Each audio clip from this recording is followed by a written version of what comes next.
Hello everyone. Today we're going to talk about how I keep Jorah and Atticus comfortable and warm during the winter. And believe it or not, it has a lot to do with their diets. Now, horses need to consume constantly during the winter, so it's important to feed them as much hay as they would like to have. And that's about a bale and 1/3 per day for my horses. Typically, horses that don't have a pasture during the summertime eat 1/3 of a bale per day. But as you can see, the horses don't have access to a pasture right now because the grass is dead and it's covered in snow. So they're relying on hay, and they're getting a great amount. They can have as much hay as they want. Now we're going to move on to the section about keeping the horse dry during the winter.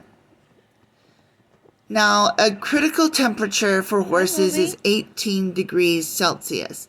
If it gets below 18 degrees and a horse is wet, and if it's windy outside, you're in trouble.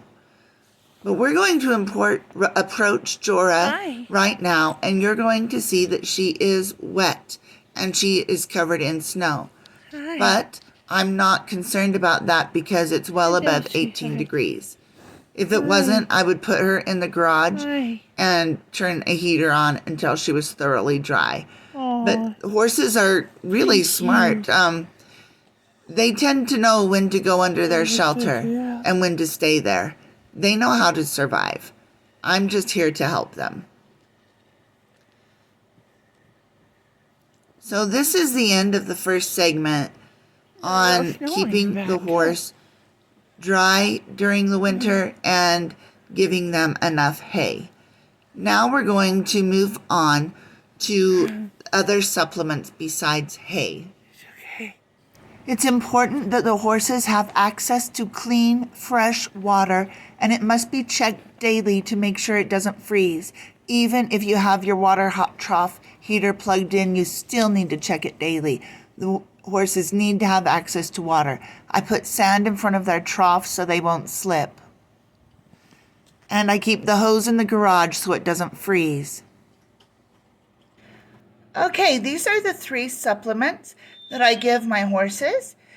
These 3 grains, well, 2 are grains, 1 is hay, but these 3 items will help to produce body heat, because I'll tell you about this. This is condensed alfalfa pellets.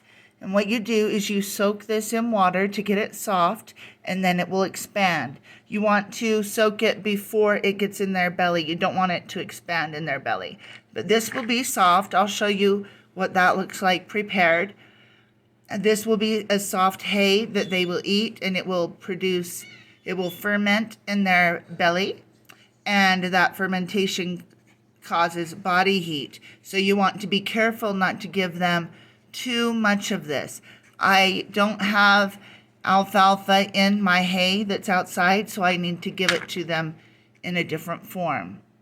This is regular senior grain